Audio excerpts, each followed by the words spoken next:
मुन्डाको खाताबाट पैसा निकाल्न कङ्काल बोकेर बैंक पुगे आफन्त 20,000 का लागि यतिसम्म शास्ति। भारतको ओडिसा राज्यमा मानवता र प्रशासनिक संवेदनहीनतालाई गिज्याउने एउटा हृदय विदारक घटना सार्वजनिक भएको छ।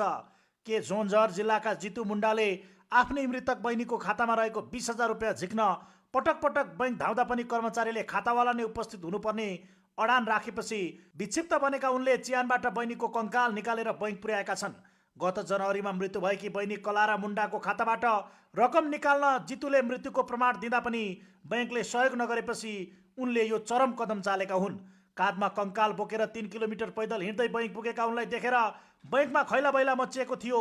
अशिक्षित जितुलाई नोमिनी वा कानुनी प्रक्रियाबारे जानकारी थिएन भने बैंक कर्मचारीले पनि उनलाई आवश्यक कागजात मिलाउन सहजीकरण गर्नुको सट्टा दुःख दिएको देखिन्छ।